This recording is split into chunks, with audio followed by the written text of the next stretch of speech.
Welcome to Defining Dad Bod, where my dad, Coach Alex Van Houten, plus his 14 years of experience to work for you. You should listen to him.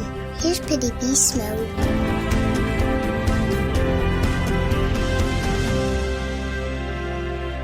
Who knows who we could be if we could become 1% better every single day.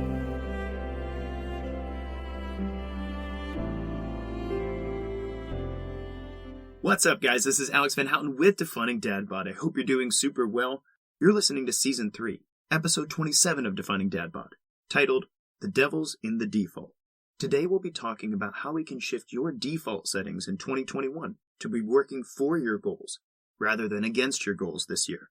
First, some housekeeping, and then some food for thought. At the end of last year, we shifted our listener-supported platform to fund Defining Dad Bod to a group called Better Daily. So now, officially, as of the first week of 2021, Defining Dad Bod is now sponsored by our partner platform, Better Daily. Better Daily is a virtual community that runs on a web app away from social media. Members who join Better Daily are committed to working to become 1% better every single day for themselves, their families, and their communities. There, we've taken all of the resources that we used to give to listener supporters for Defining Dad Bod and put them among resource folders there. So by joining the group, you get access to things like infographics that can go on your fridge or your office, podcast series that, in the words of our listeners, could be graduate-level classes in exercise and nutrition, and exercise templates, meal plans, and a myriad of other things that our old supporters of Defining Dad Bod found very valuable, enough to continue investing in. Additionally, in the group, we run monthly workshops and Q&As that will help you take practical steps in implementing the science of nutrition and exercise in your life in a beneficial way. And Better Daily is also where we'll run our quarterly Faithful 40 challenge, where for 40 days, we as a group utilize the accountability and the encouragement of the group to journal our mindset, our nutrition, and our exercise for our own betterment. It's an awesome time, and I hope you'll invite your family and friends. Our winter Faithful 40 just wrapped up, and our next one's on February 1st for the spring. You can find a link to the Faithful 40 frequently asked questions below if you're curious about it. For now, we're extremely excited about this change because this partnership allows the Defining Dad Bod podcast to maintain its core value of not being bought by supplement companies or even real estate institutions who are more interested in getting renters than improving your health and fitness, while also allowing us to take all of the resources and all of the happenings that used to go on for listener supporters of Defining Dad Bod and put them in one place online. Again, in 2021, Defining Dad Bod is going to continue in Season 3, bringing amazing content to help you cut through the garbage of the health and fitness industry. And we're going to do so with the sponsorship and partnership of the Better Daily group, where we're now housing all of our exclusive resources to help you on your health and fitness journey.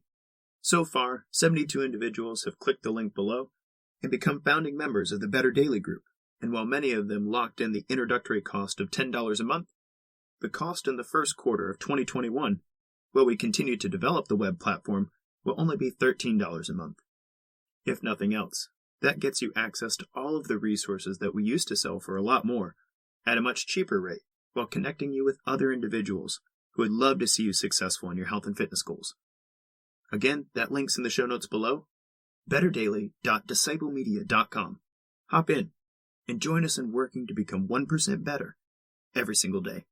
And now some food for thought. This week, the CEO of Whole Foods, John Powell Mackey, came out to the press and said, "I have a solution for the healthcare crisis. What if we didn't need most of it?" What he meant by that was, what if we didn't need most of the healthcare that people are currently engaging in today? This has been a conversation topic in the health and fitness industry for years. And the idea is that while it's important to have a healthcare industry, in case you break a bone, get a life-threatening staph infection, or require emergency surgery, that industry has grown disproportionately in servicing chronic diseases that are much more likely the effects of poor nutrition and lifestyle than they are actual medical diseases.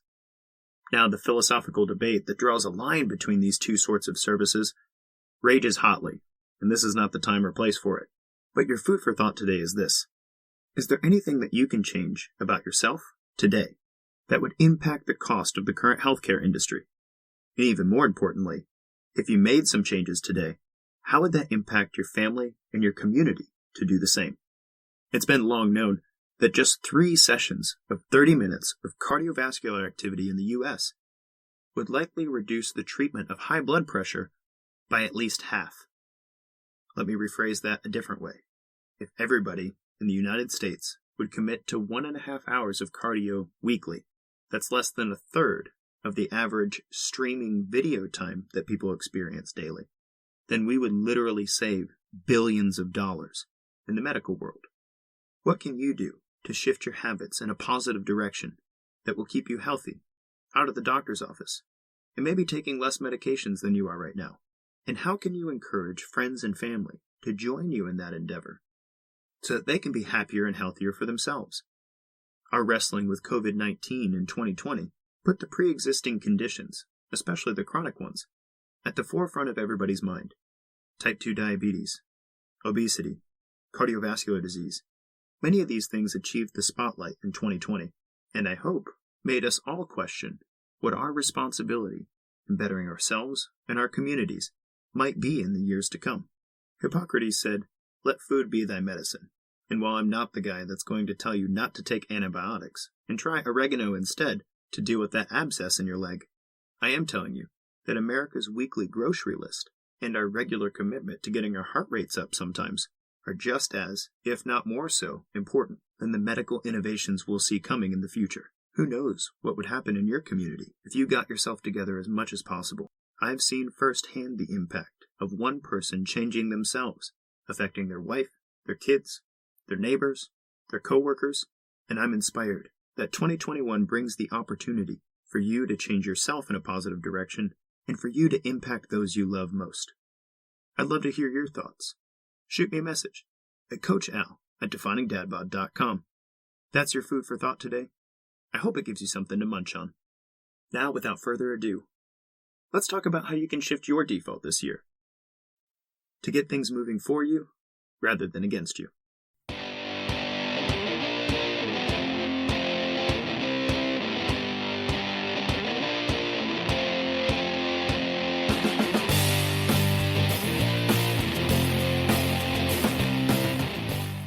I've got a question for you. Have you heard that the devil is in the details? Well, a lot of people think that's true about their health and fitness journey. If they could just figure out when the right time to work out is, or the right supplements they should be taking, or that minor tweak in the type of rice they eat with their salmon, then the pounds will magically fall off, energy will skyrocket, and muscle growth will happen of its own accord, right? Well, I will say there are some details about your health and fitness journey that could be very helpful to you, and thus 100+ hours of this podcast. Here in 2020, I want to change your mindset. Because with regard to the vast majority of the health and fitness goals that I come across, the devil's not in the details. The devil is in the default. I'll say that again. Here in 2021, the devil is in the default. And if you have some significant goals around your health and fitness journey this year, then I want you to begin taking stock of the default in your nutrition, your exercise, and your lifestyle. Today, after defining our default, we're going to talk about 5 ways that you can go about changing your default that over time will bring powerful and exciting results to your health and fitness journey. So first, what the heck is a default? Well, in our age of technology, I'm sure that you've come across default settings in your applications, your devices, and even your kitchen appliances. The default is the way things go in the absence of conscious effort. For instance, I have a coffee maker that has a default setting to turn on at 4:45 every morning. That means, unless I take the time to change it, or physically turn it off and on, my coffee maker will switch on every morning at 4:45. And if I haven't forgotten to put the grounds in, then when I wake up at 5, I'll have a nice hot pot of coffee waiting for me. This default works out pretty well for the most part. However, when I had family visiting recently for Christmas, and one of them crashed on our couch, my default coffee at 4:45 in the morning was not a default that was going to work for them. It just so happened that over the Christmas holiday, I had to switch the default on my coffee maker so that it worked out much better for everybody. What does a coffee maker have to do with your health and fitness journey? Well, we figured out in the technological world that our defaults matter. Whether or not certain applications send us notifications, whether or not certain emails are touted above other emails, or whether or not our computer just gets to shut itself off when it decides there's an update. These are all default settings that we choose on a daily basis to make our technology work for us rather than against us. And what I'd like to help you to do today is to think about the health and fitness defaults, the settings on your nutrition, your exercise, even your relationships, that without conscious effort this year will move you towards your fitness goals rather than away from them. I'll give you an example in the health and fitness world, and then we'll talk about 5 ways that you can begin shifting your defaults today. I have a client that I'm working with right now who's been eating a bowl of fruit for breakfast every day for the past 20 years. This is a normal thing for her, and up until she hit menopause recently, it's been just fine. However, in some females, menopause can be a trigger for insulin resistance. And for this client, her default of a big bowl of fruit in the morning plus menopause has been a recipe for accumulating fat over the past couple years. In our first session together, she said, "Alex, I really don't know why, but I've never struggled with my weight. And I really don't think anything's changed, except maybe what's going on the inside." I had to smile a little because this coincided with the whole coffee maker incident, and I knew exactly what she was talking about. My default for 4:45 a.m. coffee works just fine, unless I'm in a season where somebody's staying at my house. Similarly, her bowl of fruit in the morning was working out just fine, until her body decided that there needed to be some hormonal changes on the inside in order to move her to the next stage of life. A simple solution? It was time to change her default breakfast. We shifted her intake to include a little bit of protein with her breakfast, and we focused on the low glycemic index fruits like berries, so that she can maintain her habit of having fruit in the morning, but lessen the impact on her blood sugar that her bowl of fruit had. That, coupled with some light exercise shortly after breakfast, made great use of the carbohydrates and kept her body in a positive state of metabolic flexibility for the rest of the day. Her weight loss results are still forthcoming. She's lost a couple pounds and she's feeling great, and it looks like shifting this default for her is working out well. So you see, in the health and fitness world, whether you've intended to or not, you have defaults. Currently, you have normal foods that you snack on, or meals where you eat more or less. You also have a default amount of times that you exercise in a week, and default modalities that you choose. You also have a default support system, and unless you've poured a lot of time and energy into it, it's very possible that that support system isn't helping you a lot right now. As I'm speaking here, I want you to become aware of the default settings in your life that are either working for you or against you in terms of your health and fitness goals. One other example I'll use is your default stress mechanism. When you have a really stressful day at work, or you get in an argument with a loved one, or you don't sleep super well, how are you dealing with that stress? What's your default stress management? For some, it's drowning your sorrows in a pint of Ben & Jerry's. For others, it's bourbon or a glass of wine. And while I'm not going to tell you that these are terrible defaults and you need to stop doing that, I am going to say that if you report having a difficulty with emotional eating, and you have fat loss, muscle growth, or health goals this year, it might be time to shift those default behaviors. Or as one of my clients recently put, the key to my weight loss so far has to become an emotional dog walker rather than an emotional eater. #true story. I hope these examples have brought to your mind the defaults in your life that you have set currently. And I hope by highlighting these 5 things that we can do starting right now to shift our defaults in 2021 will help you to see how you can get your defaults working for you rather than against you. The first thing you can do to shift your defaults this year is change your default environment. Now, this tip has a number of implications, and while I'll let your imagination run wild, let me share a scenario with you. Imagine you're working from home, like a lot of us are right now, and you go to the kitchen to get a drink of water. It's been a long morning. Lots of calls, lots of difficult emails, a few fires to put out, but you're hanging in there. While you're filling up your water glass, to the right of the fridge is a plate of chocolate chip cookies. While you stand there getting your water, you have 10 seconds to contemplate whether or not a chocolate chip cookie sounds good right now. Well, duh, a chocolate chip cookie sounds good right now. Something sweet might lift your spirits. And hell, you deserve it, right? It's been a long morning. So you eat a cookie. You go back to the office, you start another call, and that cookie tasted so good. You go back out to the kitchen to grab 2 more. And before you know it, the innocuous act of trying to get hydrated and drink more water this morning has turned into a 500-calorie, 50-gram of sugar buffet of chocolate chip cookies. Now here's a weird question. How would this morning have been different if those chocolate chip cookies were in the pantry rather than on the counter? You see, the default of a mammal is to eat the highest fat, highest sugar things they can get their hands on whenever they're available. And if your environment is making it very easy to get sidetracked by the things that are generally not doing your body any good, then that environment's going to need some work if you're going to shift your defaults in a direction to help you rather than hurt you this year. Now I know for some this might be a silly example. Perhaps chocolate chip cookies aren't your thing. Fine, I get it. Or perhaps you work in a place where you don't have any control over what's in the break room or not. Fair enough. But regardless of whether or not this example is relevant to you, I promise you that there are opportunities in your environment right now that you could shift to develop a better default. Oftentimes I'll have conversations with parents who talk to me about all the snack foods that they have for their kids that they know aren't helping their body fat loss goals right now. My response pretty constantly is, how would things change if you only bought snacks that were good for you and for your kids? And that gets to the heart of the matter. If you're listening to the sound of my voice, it's very possible that you are responsible for what foods you are regularly exposed to. And with a little foresight, you can shift your defaults in a positive direction. I get it. The plight of parents is this. Our children have very small glycogen stores, which means they generally need more carbohydrates than we do, and they can consume them regularly, as they're ridiculously active and generally have teeny tiny little stomachs that can only hold a little bit at a time. We parents can't really get away with that, because we're not growing, we're not nearly as active, and we have much bigger glycogen stores, so the carbs we eat stick with us longer. So what's a parent to do? By law, you can't starve your kids. Even if you could, I don't know about you, but mine get pretty cranky when they're hungry. I suggest shifting your snack foods in your house to less tempting options for you that still fulfill your child's nutritional needs. Instead of graham crackers, grab some rice cakes.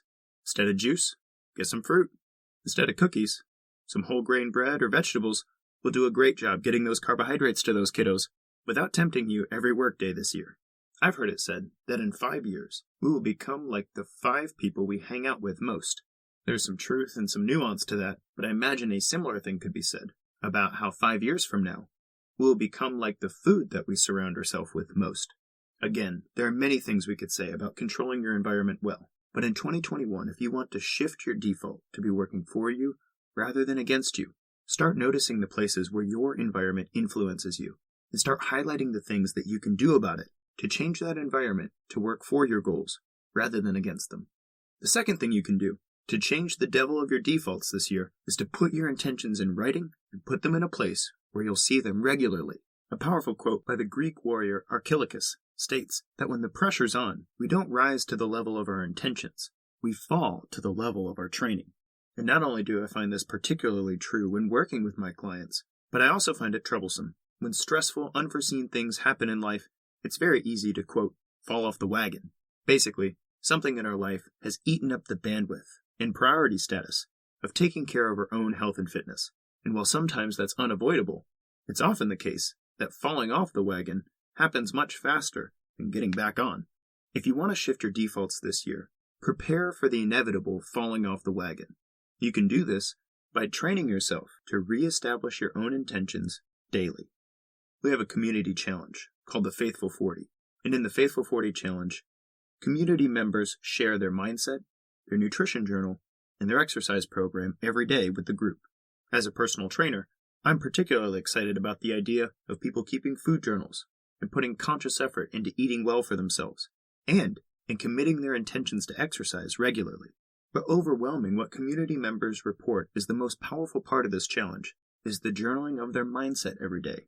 Something powerful happens when you put positive intentions into words, and you write it in a place where you get to see it, and you can remind yourself of it. I have some lofty intentions this year. However, I know that in my crazy and busy day-to-day, it's going to be very easy to forget what it is that was most important to me to accomplish this year.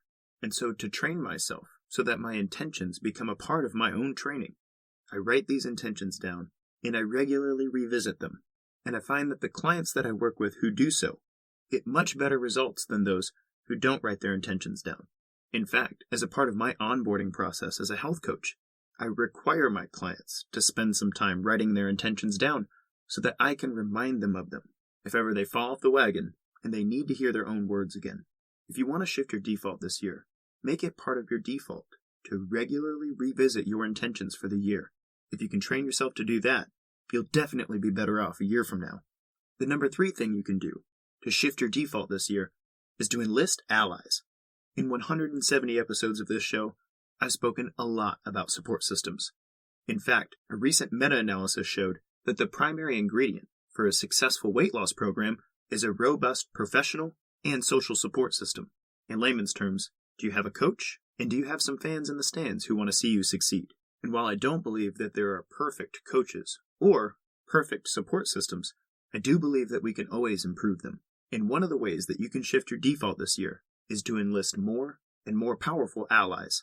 For some, this might just be stating your intentions to the loved ones, friends, and coworkers in your life. And if you're lucky, they'll want the best for you and support you in your endeavors.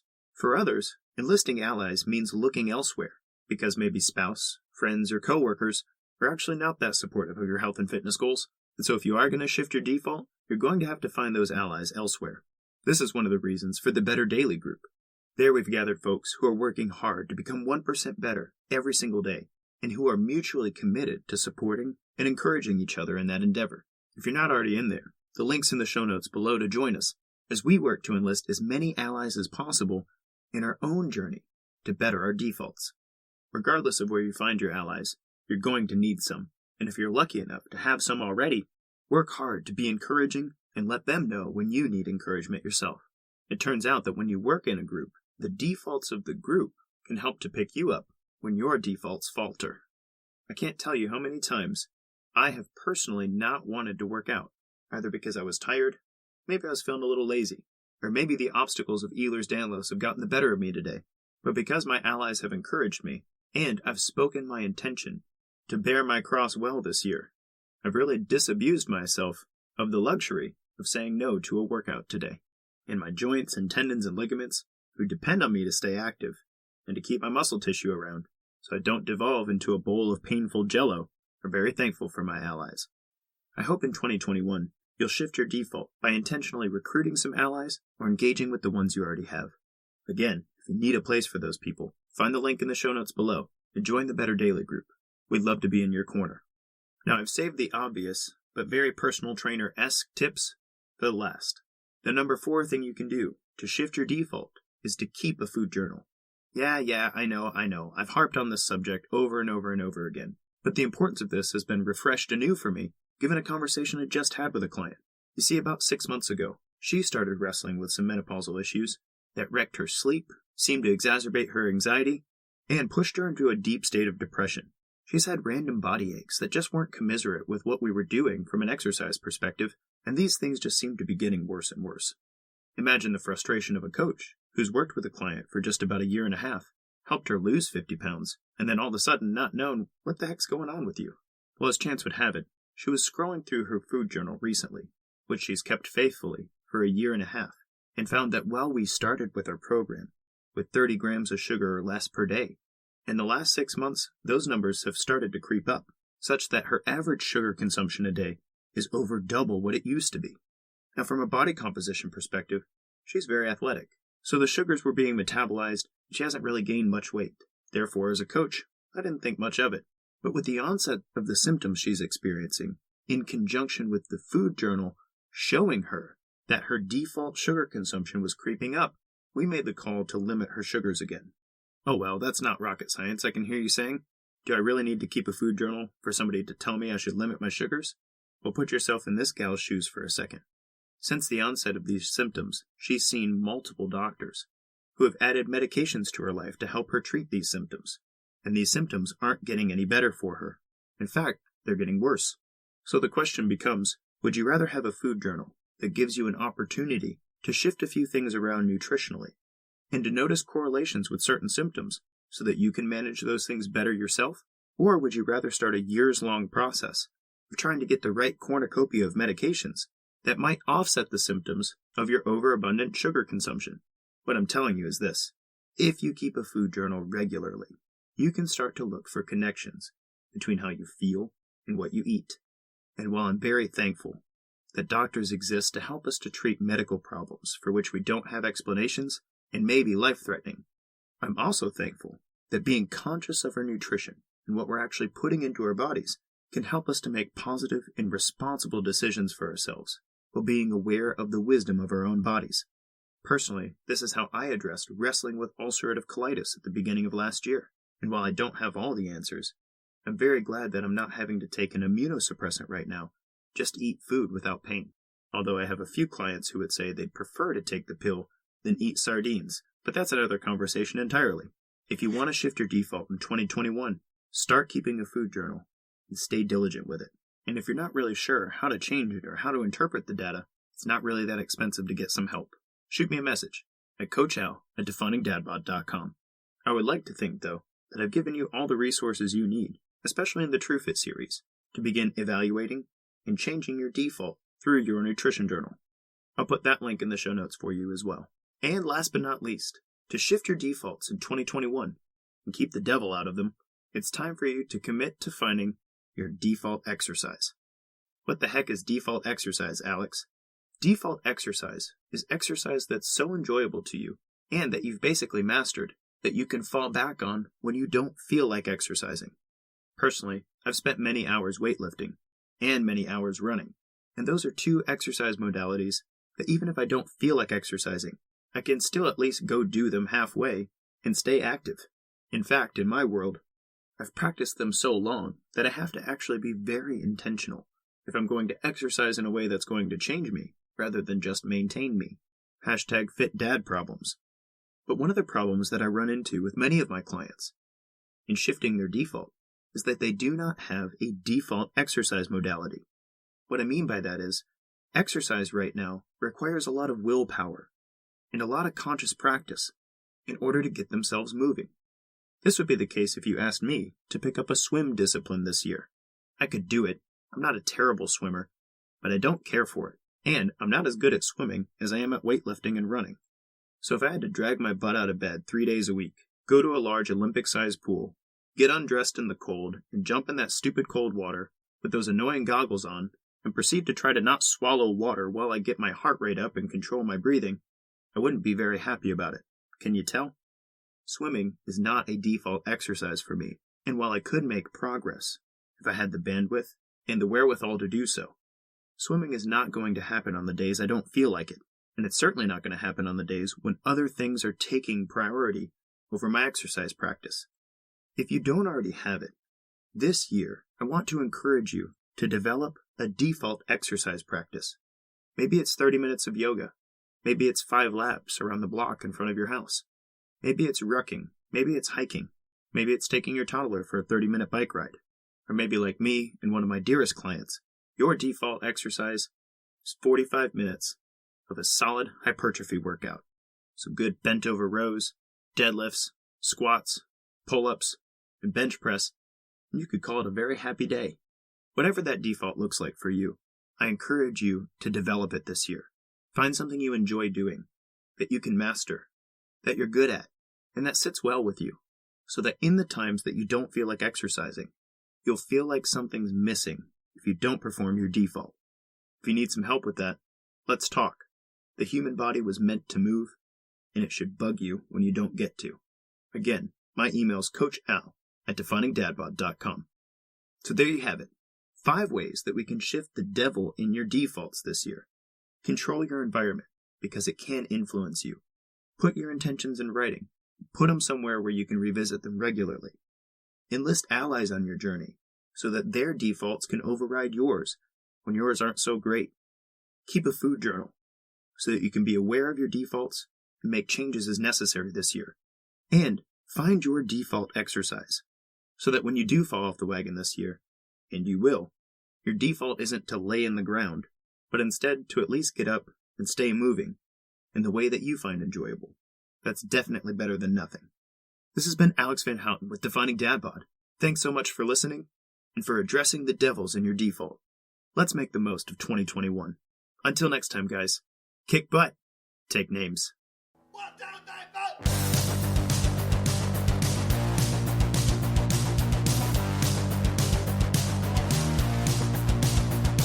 The free practical advice and conversations here remain unbought and unbiased thanks to the support of listeners just like you. If this episode's been helpful to you, please share it with somebody in your life who you know it will benefit. Then subscribe to the podcast and leave us a raving review to tell others what value Defining Dad Bod has brought to your health and fitness journey. And finally, if you want more Defining Dad Bod, consider joining our online community. We send a lot of perks and resources your way, and I, Coach Alex, go live every month to talk through our listeners' health and fitness questions. to make the practical science of this show applicable to everyday life. Everyone's welcome, and we'd love to have you. For more information about joining the Inner Circle or becoming a supporter of the Defining Dad Bod podcast, go to definingdadbod.com/inner circle. That's definingdadbod.com/inner circle.